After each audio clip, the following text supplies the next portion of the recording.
আল্লাহর নবী যেটা বলেছিলেন, মুসলিমদের ক্ষমতার উৎস লা ইলাহা ইল্লাল্লাহ, সমস্ত ক্ষমতার মালিক আল্লাহ, আল্লাহ ছাড়া কারো কোনো ক্ষমতা নেই।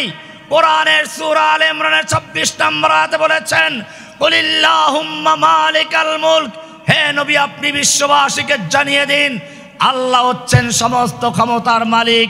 তুতিল মুলকা মান তাশাউ, তুমি যাকে ইচ্ছে করো তাকে ক্ষমতা দান করো। ওয়া তানজিউল মুলকা মিম্মান তাশাউ, তুমি যার থেকে ইচ্ছা ক্ষমতা ছিনিয়ে নাও।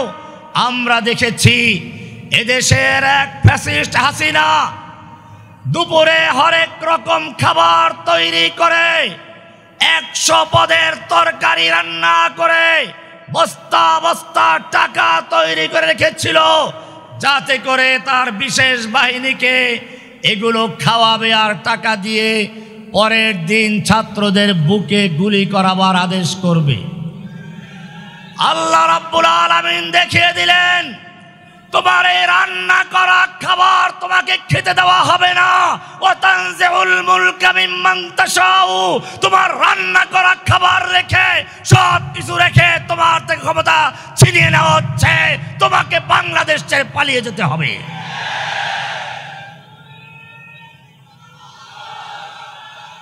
আসসালামু আলাইকুম ওয়া রাহমাতুল্লাহি ওয়া বারাকাতুহু। الحمد لله نحمده ونستعينه ونستغفره ونؤمن به ونتوكل عليه ونعوذ بالله من شرور أنفسنا ومن سيئات أعمالنا، من يهده الله فلا مضل له ومن يضلله فلا هادي له، وأشهد أن لا إله إلا الله وحده لا شريك له، وأشهد أن محمدًا عبده ورسوله صلى الله تعالى عليه وعلى آله وصحبه أجمعين. أما بعد فأعوذ بالله من الشيطان الرجيم. بسم الله الرحمن الرحيم. ولا تنازعوا فتفشلوا وتذهب ريحكم. صدق الله تعالى وصدق رسوله النبي الأمي الكريم، ونحن على ذلك لمن الشاهدين والشاكرين، والحمد لله رب العالمين. অদ্য 27 ডিসেম্বর কক্সবাজার জেলার পেকুয়ার বৃহত্তর সাবেক গুলদি তাফসির ময়দান মরহুম মাওলানা শহীদুল্লাহ স্মৃতি সংসদ ও পেকুয়া সমাজ উন্নয়ন পরিষদের যৌথ উদ্যোগে আয়োজিত মোহাম্মদ নেয়ামতুল্লাহ নিজামী ভাইয়ের পরিচালনায় অধ্যকার এই মহা জনসমুদ্রের সম্মানিত সভাপতি হাজারাতে উলামায়ে কেরাম, বাংলাদেশের বিভিন্ন স্থান থেকে আগত কোরআন ও হাদিসের অনুসারী তৌহিদি জনতা, পর্দার আড়ালে অবস্থানরত আমার মা ও বোনেরা, আল্লাহ সুবহানাহু ওয়া তাআলার মহান দরবারে শুকরিয়া জ্ঞাপন করছি, যিনি আমাদেরকে অধ্যকার এই মহাসম্মেলনে আসার তৌফিক এনায়েত করেছেন। এজন্য বলি আলহামদুলিল্লাহ। আমরা এই মাহফিল করছি এমন একটি মুহূর্তে যখন বিশ্বের সমস্ত কাফের মুশরিক ইসলামের শত্রুরা ঐক্যবদ্ধভাবে মাঠে নেমেছে কিভাবে মুসলিম উম্মাকে পৃথিবীর মানচিত্র থেকে নিশ্চিহ্ন করে দেওয়া যায়, যার কারণে আজকে মুসলিম উম্মার প্রথম কিবলা বাইতুল মুকাদ্দাস ইহুদিদের দখলে। সেখানে প্রতিদিন যুগ যুগ ধরে মুসলিমদেরকে পাখির মতো গুলি করে হত্যা করা হচ্ছে। মুসলিমদের বাড়ি ঘরগুলোকে নিচের থেকে বুলডোজার দিয়ে উপর থেকে বিমান হামলা চালিয়ে গুড়িয়ে দেওয়া হচ্ছে। কাশ্মীরি মুসলিমদেরকে যুগ যুগ ধরে হত্যা করা হচ্ছে। সেখানে হিন্দুরা মুসলিমদেরকে চ্যালেঞ্জ করে স্লোগান দেয়, হিন্দু হিন্দি হিন্দুস্তান, জবন ভেজো পাকিস্তান, गो हमारी माता है तुम उसको खाता है, तुमको चाहिए कब्रिस्तान या भेजेंगे पाकिस्तान। শুধু এ পর্যন্তই নয়, বাংলাদেশে ইসকন নামক একটি সন্ত্রাসী সংগঠন আমাদের এক ভাইকে দিনে দুপুরে বাংলাদেশে পিটিয়ে হত্যা করেছে। কেন এই পরিস্থিতি? আজকে আমাদেরকে মনে রাখতে হবে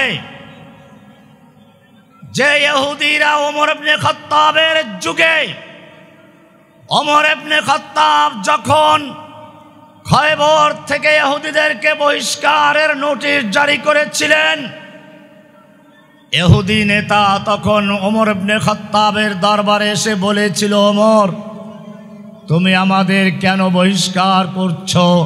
তোমাদের নবী আমাদেরকে এখানে থাকার জন্য অনুমতি দিয়েছিলেন।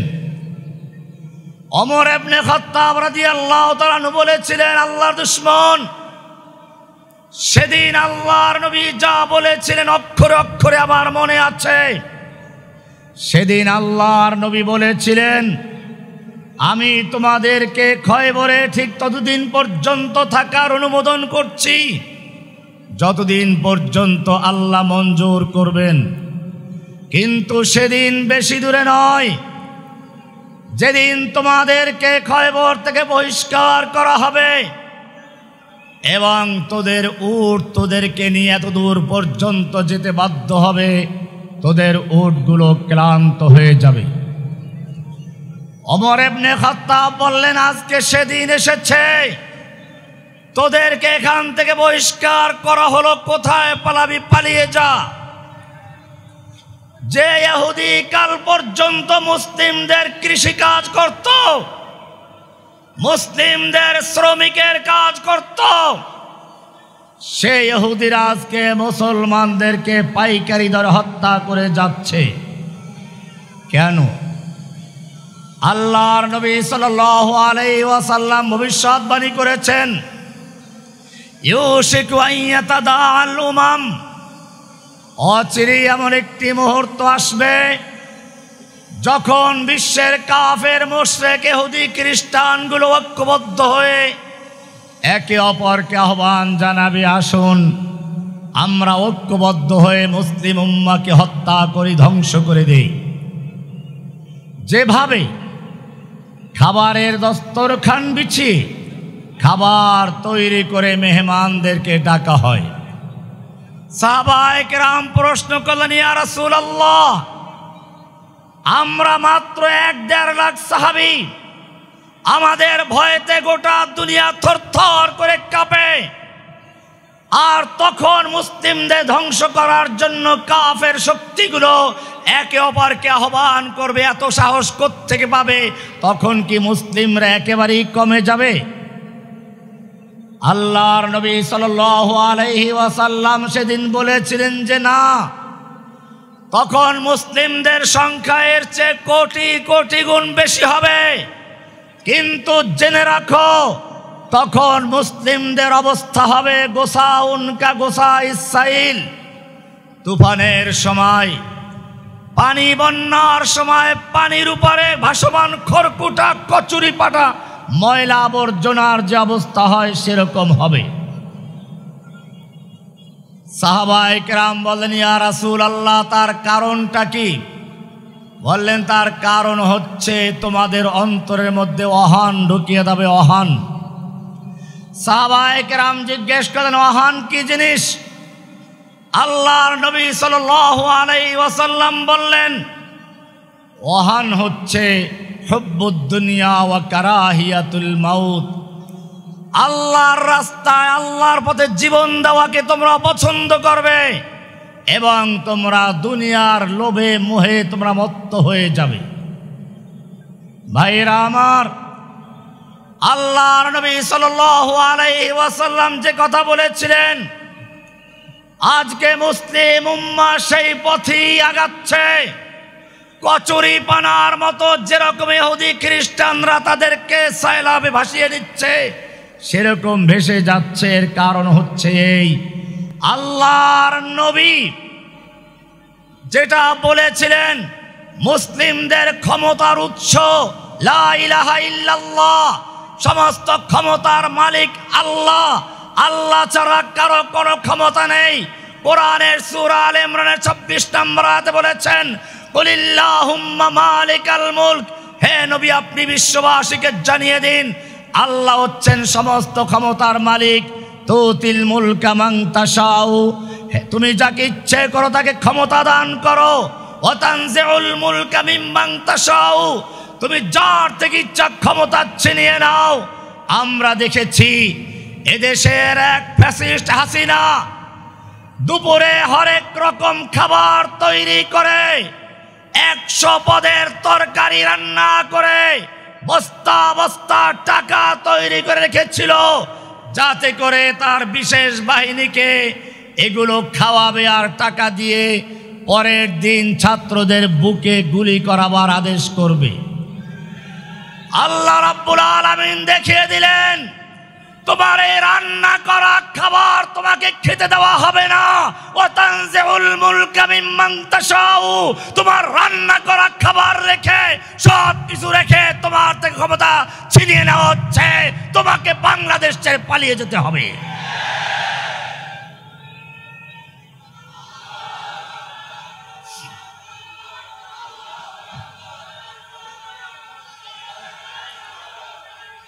শুধু তাই নয়,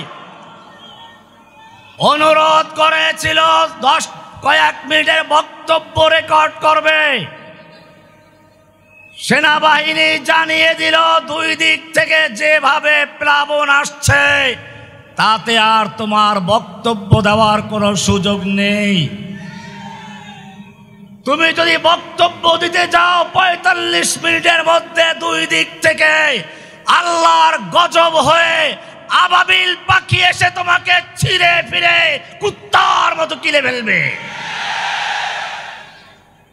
তুমি সারা জীবন আলেম ওলামাদের কণ্ঠরোধ করেছ, তাফসীর মাহফিল গুলো বন্ধ করেছ, ওলামায়ে কেরামদের বন্দী করেছ, আল্লামা সাঈদী সাহেবকে গ্রেফতার করে কারাবন্দি করে তিলে তিলে তাকে হত্যা করেছ। আমাকেও দীর্ঘদিন কারাবন্দি করে হাতে হ্যান্ডকাপ লাগিয়ে মাথায় হেলমেট পরিয়ে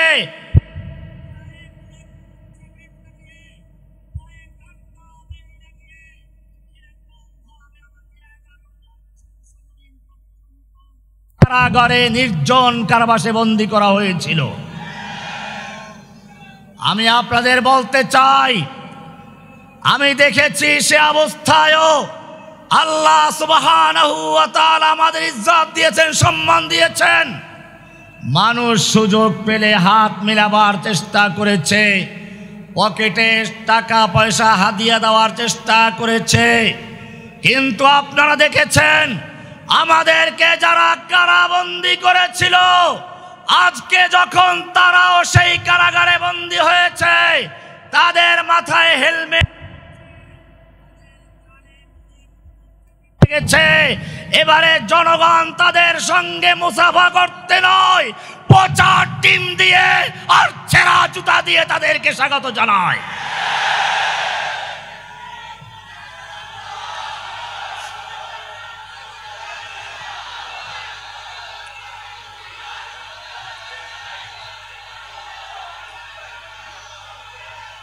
সংগ্রামী তাওহীদি জনতা, তোমাদের মনে রাখতে হবে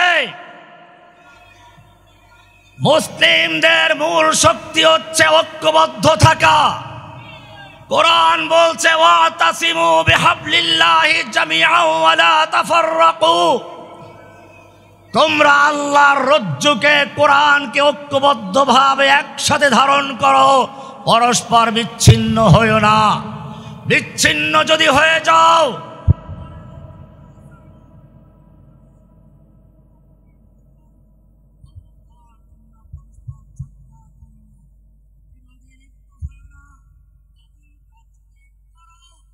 আল্লাহ বলছেন ফাতাফশালু, তোমরা হীনমন্য হবে, দুর্বল হবে, কাপুরুষ হবে। ওয়া তাযহাবা রিহুকুম, দুশ্মনের অন্তর থেকে তোমাদের প্রভাব চলে যাবে। তোমাদের গ্রেফতার করতে ভয় পাবে না, তোমাদের ফাঁসি দিতে ভয় পাবে না, তোমাদের পায়ে বেড়ি পড়াতে ভয় পাবে না। সেটাই হয়েছিল। আমি স্পষ্ট বলতে চাই, যখন সাইদি সাহেবকে গ্রেফতার করা হয়েছিল, তখন যদি বাংলাদেশের সমস্ত আলেম ওলামা তাওহীদি জনতা নিজেদের পারস্পরিক মতবিরোধ ভুলে গিয়ে তার পক্ষে দাঁড়াতো, তাহলে সাইদি সাহেবকে দূরের কথা আর পরবর্তী কোনো আলেমকে গ্রেফতার করার সাহস হতো না। ইতিহাস থেকে শুনুন, মতবিরোধ থাকতে পারে, কিন্তু জেনে রাখবেন দুশ্মনদের মোকাবেলায় সব মতবিরোধ ভুলে গিয়ে ঐক্যবদ্ধ হয়ে মাঠে থাকতে হবে। এটাই আমাদের শিক্ষা দেওয়া হয়েছে। আল্লাহর নবী রাসূলুল্লাহ সাল্লাল্লাহু আলাইহি সাল্লামের খলিফা আলী রাদিয়াল্লাহু তাআলা আনহু যখন খলিফাতুল মুসলিমিন ছিলেন, তখন আমিরে মুয়াবিয়া রাদিয়াল্লাহু তাআলা আনহুর সাথে রাজনৈতিক দ্বিমত চলছিল, এমনকি যুদ্ধ পর্যন্ত হয়েছিল। এ সময় তৎকালীন সুপার পাওয়ার রোম সম্রাট আমিরে মুয়াবিয়া রাদিয়াল্লাহু তাআলা আনহুকে পত্র লিখেছিল, আমিরে মুয়াবিয়া, আমরা জানতে পেরেছি তোমার খলিফা আলী তোমার বিরুদ্ধে যুদ্ধ করছে, তোমার প্রতি অন্যায় অবিচার করছে, তোমার প্রতি জুলুম করছে। আমরা তোমার পক্ষে সাহায্য করার জন্য প্রস্তুত। যদি তুমি চাও তাহলে রোম সম্রাট তার পূর্ণ সামরিক শক্তি দিয়ে তোমার পাশে দাঁড়াতে প্রস্তুত। আর ওমর হযরতে আমিরে মুয়াবিয়া রাদিয়াল্লাহু তাআলা আনহু তখন কি বলেছিলেন? এটাই তোমাদের আমাদের জন্য শিক্ষা। আমিরে মুয়াবিয়া রাদিয়াল্লাহু তাআলা আনহু বলেছিলেন, ইয়া কালবার রোম, ওহে রোমের কুকুর, আমার খলিফা আলীর সঙ্গে যুদ্ধ হচ্ছে, এই সুযোগ নিয়ে যদি মুসলিম ভূখণ্ডের দিকে একটা কদম বাড়াতে চাও, মুসলিম উম্মাহকে দখল করার চক্রান্ত করো, জেনে রাখবে আলীর পক্ষে যুদ্ধ করতে গিয়ে সর্বপ্রথম যেই লোকটা জীবন দিবে সেই লোকটা আর কেউ নয়, সে লোকটা হচ্ছে আমিরে মুয়াবিয়া রাদিয়াল্লাহু তাআলা আনহু। আমিরে মুয়াবিয়া রাদিয়াল্লাহু তাআলা আনহু এক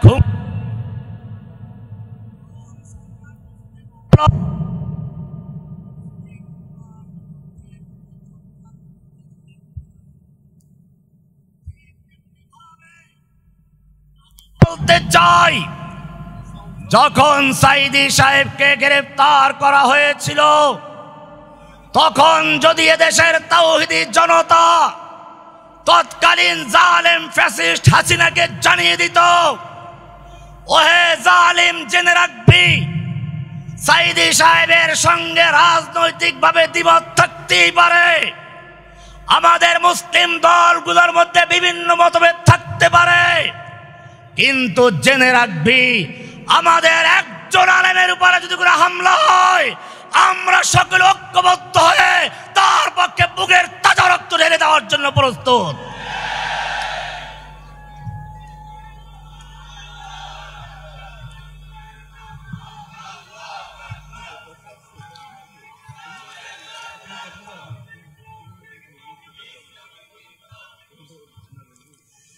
ভাইরা আমার, মনে রাখতে হবে আল্লাহর নবী সাল্লাল্লাহু আলাইহি ওয়াসাল্লাম নিজে যুদ্ধ করেছেন। উহুদের যুদ্ধ চলছে, এ সময় এক যুবক এসে বলছে, ইয়া রাসূলুল্লাহ, এ আমার যৌবন, এ আমার শক্তি, আমার তারুণ্য, এ আমার সুন্দর চেহারা, আমি যদি আল্লাহর রাস্তায় যুদ্ধ করতে করতে শহীদ হয়ে যাই, আমার জন্য কি পুরস্কার রয়েছে? আল্লাহর নবী সাল্লাল্লাহু আলাইহি ওয়াসাল্লাম বললেন, তোমার জন্য জান্নাত রয়েছে।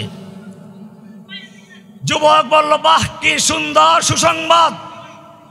যুদ্ধ করার জন্য একটু শক্তির তো প্রয়োজন। উনি কয়েকটা খেজুর বের করে খেলেন, বাকি খেজুরগুলো ছুঁড়ে মারলেন আর বললেন, এতগুলো খেজুর খেতে গেলে আমার জান্নাতে যেতে অনেক দেরি হয়ে যাবে। যুদ্ধ করতে করতে দুশমনদের ভিড়ের ভিতরে ঢুকে পড়লেন। যেদিকে যাচ্ছেন কেবল লাশের স্তূপ করে দিচ্ছেন। মুসলিম সৈনিকেরা দেখতে পেল পূর্ণিমার চাঁদ যেরকম কালো মেঘের ভিতরে ঢুকে পড়ে, ওই যুবক সেরকম ভাবে কাফেরদের ভিড়ের ভিতরে ঢুকে পড়েছে। সাহাবায়ে কেরাম ডাক দিলেন, ও যুবক, তুমি তো কাফেরদের ভিড়ের ভিতরে ঢুকে পড়েছ, ফিরে এসো। যুবক তাকালো, চেহারায় রক্ত, ঠোঁটে মুচকি হাসি, আর বলল, আমাকে যেতে দাও, আমি উহুদের পাহাড়ের দিক থেকে আমার নাকের ভিতরে জান্নাতের সুগন্ধ পাচ্ছি। ভাইরা আমার, যুদ্ধ করতে করতে যুবক শহীদ হয়ে গেলেন। আল্লাহর নবী নিজেও যুদ্ধ করেছেন। একজন উসমান রাদিয়াল্লাহু তাআলা আনহুকে হুদায়বিয়ার সময় মক্কায় পাঠালেন, যাও মক্কার লোকদেরকে বুঝাও, আমরা যুদ্ধ করতে আসিনি, উমরা করতে এসেছি। আমাদের পরনে হেরামের কাপড়, যুদ্ধের পোশাক নয়। আমাদের সঙ্গে কোরবানির পশু রয়েছে, অস্ত্র নয়। মক্কার কাফেররা চিন্তা করলো, এই তো একটা সুযোগ। মুহাম্মদ সাল্লাল্লাহু আলাইহি সাল্লাম নিজে এবং তার সঙ্গীরা মক্কার কাছে এসেছে, এই লোকগুলো হত্যা করলে আমাদের সব বিপদাবাদ শেষ হয়ে যায়। কিন্তু একটু ভয়ও ছিল। সেজন্য মুসলিমদের শক্তি পরীক্ষা করার জন্য একটা গুজব ছড়িয়ে দিল, ওসমানকে হত্যা করা হয়েছে। ইতিহাস পড়ুন, আল্লাহর নবীর তাবুতে যখন খবর ছড়িয়ে পড়ল ওসমানকে হত্যা করা হয়েছে, আল্লাহর নবী তখন তাবুতে বসে বসে দোয়া করেন নাই। তাবুর থেকে বেরিয়ে এলেন, জোরে ডাক দিলেন, ইয়া সাহাবাস শাজারা, ওহে গাছের নিচে অবস্থানকারী সাহাবীরা বেরিয়ে আসো, আমার কাছে খবর এসেছে আমার ওসমানকে হত্যা করা হয়েছে। এই বলে আল্লাহর নবী হাত বিছিয়ে দিলেন আর বললেন, আমি হাত বিছিয়ে দিলাম, আমার হাতে হাত রেখে বায়াত করো, অঙ্গীকার করো, প্রতিজ্ঞা করো, হয়তো ওসমান হত্যার বদলা নিতে গিয়ে মক্কা বিজয় করে ছাড়ব, নতুবা সকলেই শহীদ হয়ে যাব, আমরা কেউ মদিনায় ফিরে যাব না। ইতিহাস সাক্ষী, আল্লাহর নবীর হাতের উপরে হাত রেখে পর্যায়ক্রমে 1400 সাহাবায়ে কেরাম বায়াত করলেন। এক পর্যায়ে আল্লাহর নবী নিজের বাম হাতটাকে ডান হাতের উপর রেখে বায়াত করলেন, বললেন, এটা ওসমানের হাত, যাতে ওসমান এই পবিত্র বায়াত থেকে বঞ্চিত না হন। বায়াত হয়ে গেল। আল্লাহর নবীর সাহাবীরা কবিতা পড়তে লাগলেন, নাহনুল্লাযীনা বায়াউ মুহাম্মাদা আলাল জিহাদে মা বাকিনা আবাদা। আমরা সে জাতি যারা আল্লাহর নবী মুহাম্মাদের হাতে হাত রেখে বায়াত করেছি। আমরা যুদ্ধ চালিয়ে যাব যতক্ষণ পর্যন্ত আমার দেহের সঙ্গে রূহ থাকবে, হয় শরিয়াত নয় শাহাদাত। আল্লাহর জন্য জীবন বাজি, মরলে শহীদ বাঁচলে গাজী, এই স্লোগান নিয়ে যখন তারা মাঠে অবতীর্ণ হলেন, মক্কার লোকেরা ভয় পেয়ে গেল। এরপরে হুদায়বিয়ার সন্ধি হলো। ও মুসলিম, জেনে রাখো, আজকেও আমাদেরকে ভারত হুঙ্কার দেয়। ভারত থেকে একজনের মাঝে মধ্যে খবর ছড়ায়, চট করে ঢুকে পড়ব। আমরা বলি তুমি চট করে ঢুকে পড়ো। বিডিআর বিদ্রোহের নামে এদেশের সেনাবাহিনীকে, বিডিআরকে তুমি হত্যা করেছ, তার বিচার করে তোমাকে ফাঁসির মঞ্চে ঝুলাবার জন্য এদেশের তাওহীদি জনতা অতন্ত্র প্রহরী অপেক্ষা করছে। তুমি চট করে ঢুকে পড়ো, তুমি চট করে ঢুকে পড়ো। শাপলা চত্বরে রাতের অন্ধকারে বাতি বন্ধ করে দিয়ে তাওহীদি জনতার রক্তে তুমি শাপলা চত্বর রঞ্জিত করেছিলে। তুমি চট করে ঢুকে পড়ো। তাওহীদি শাপলা চত্বরের জনতার বিচার করে, সেই শহীদ হত্যার বিচার করে তোমাকে ফাঁসির মঞ্চে ঝুলাবার জন্য দেশে ফাঁসির মঞ্চ তৈরি রয়েছে। তুমি চট করে ঢুকে পড়ো। তোমার অপবিত্র স্বামী, অবৈধ স্বামী, গুজরাটের কসাই নরেন্দ্র মোদীকে বাংলাদেশে আনার জন্য ব্রাহ্মণবাড়িয়াতে, হাটাজারিতে হাজার হাজার ছাত্রকে হত্যা করেছ, আহত করেছ। তুমি চট করে আসো, তুমি চট করে আসো।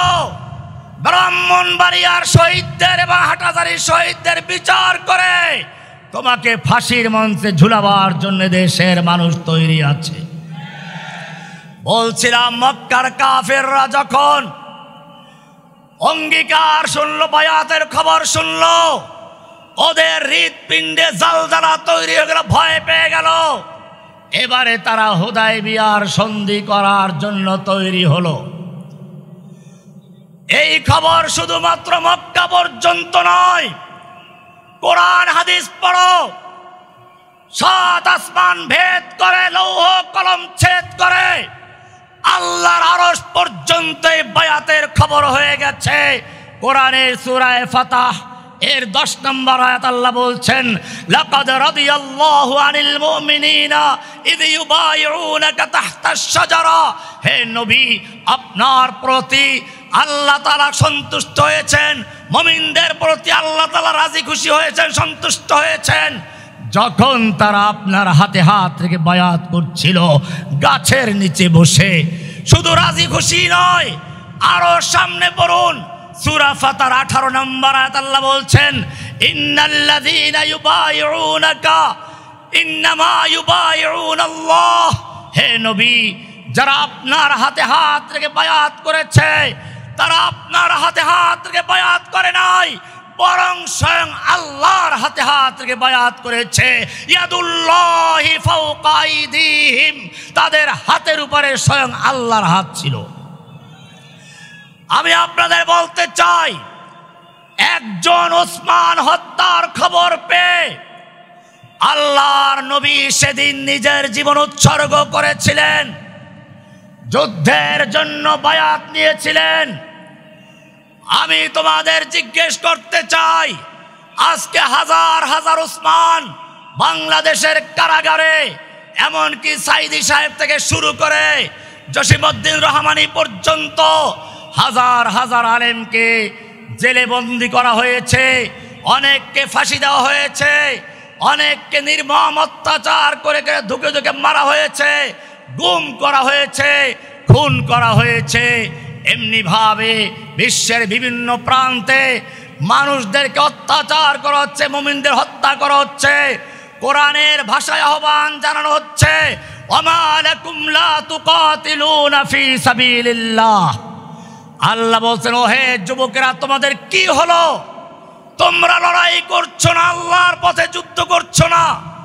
অথচ ওয়াল মুস্তাদাফিনা মিনার রিজালি ওয়ান নিসাই ওয়াল বিলদান, অসহায় শিশু, নারী, পুরুষ ফরিয়াদ করে বলছে রব্বানা আখরিজনা মিন হাযিহিল ক্বরিয়াতিজ যালিমি আহলুহা, হে আমাদের রব, তুমি আমাদেরকে জালিম ও দূষিত জনপদ থেকে রক্ষা করো, তুমি আমাদেরকে জালিমদের হাত থেকে বাঁচাও। ওয়াজআল লানা মিন লাদুনকা ওয়ালিয়্যা, তুমি আমাদের জন্য পাঠাও ওলি, তুমি আমাদের জন্য পাঠাও সাহায্যকারী। ও আমার যুবকেরা, আমি জিজ্ঞেস করতে চাই, আজকে সারা দুনিয়ার মজলুমদের বাঁচানোর জন্য, কারাবন্দী আলেমদের মুক্তির জন্য, কারাবন্দী ভাইদের মুক্তির জন্য যদি প্রয়োজন হয় বুকের তাজা রক্ত ঢেলে দিয়ে আল্লাহর পথে যুদ্ধ করার জন্য কারা কারা তৈরি আছো?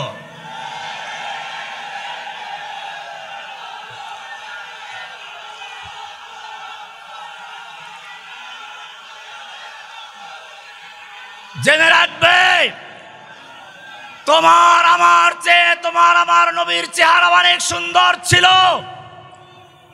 তোমার আমার রক্তের চেয়ে নবীর রক্ত অনেক পবিত্র ছিল। তোমার আমার নবী রাস্তায় চলতে গেলে মেঘ ছায়া দিত, পেশাব করতে গেলে খেজুর গাছ এসে আড়াল করে। কোরআন পড়ো, আল্লাহর নবীর সামনে কেউ জোরে কথা বললে ওহী নাযিল হয়ে গেছে, লা তারফাউ আসওয়াতাকুম ফাওকা সাওতিন নবী, খবরদার নবীর আওয়াজের জোরে আওয়াজ করে কথা বলবি না। এমনটা যদি করো তাহলে জীবনের সমস্ত আমল বরবাদ হয়ে যাবে।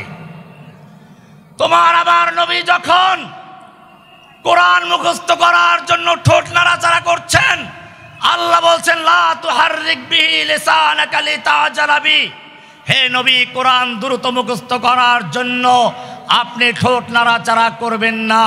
ইন্না আলাইনা জামাহু ওয়া কুরআনা, গোটা কোরআনকে নূর বানিয়ে আপনার সিনায় জমা করে দেওয়ার দায়িত্ব আমি আল্লাহ নিজে নিয়েছি। আমি জিজ্ঞেস করতে চাই, যেই নবীর জন্য আল্লাহর এত মায়া, সেই নবীকে যখন তায়েফের ময়দানে পাথর মারা হচ্ছিল আল্লাহ দেখতে পাচ্ছিলেন কিনা? আল্লাহর ফিরাবার ক্ষমতা ছিল কিনা? ফিরিয়েছিলেন কিনা? কেন ফিরান নাই? সেখানে আমাদের পরিষ্কার হয়ে গেছে। আল্লাহ তাআলা শিক্ষা দিলেন, পরিষ্কার কোরআন বলছে আম হাসিবতুম আন তাদখুলুল জান্নাহ, তোমরা কি মনে করেছো এমনিতেই জান্নাতে ঢুকে পড়বে? ওয়ালাম্মা ইয়াতিকুম মাসালুল লাযিনা খালাউ মিন ক্বাবলিকুম, অথচ তোমাদের প্রতি আসবে না ওই সকল বিপদ আপদ মুসিবত যা এসেছিল তোমাদের আগের লোকদের প্রতি। মাসাতুমুল বাসা ওয়াদ দাররা ওয়া যুলজিলু হাত্তা ইয়াকুলার রাসূল ওয়াল লাযিনা আমানু মাআহু মাতা নাসরুল্লাহ। সুতরাং বুঝতে হবে, আল্লাহর নবীকে যখন রক্ত দিতে হয়েছে, সাহাবায়ে কেরামদের রক্ত দিতে হয়েছে, কিয়ামত পর্যন্ত যারা নবীওয়ালা কাজ করবে তাদেরকে রক্ত দিতে হবে। আমার ভাইয়েরা, আমি জিজ্ঞেস করতে চাই, বাংলার জমিনে আল্লাহর দ্বীনকে বিজয়ী করার জন্য যদি রাজপথে বুকের তাজা রক্ত ঢেলে দিতে হয়, কে কে তৈরি আছো? লিল্লাহে তাকবীর।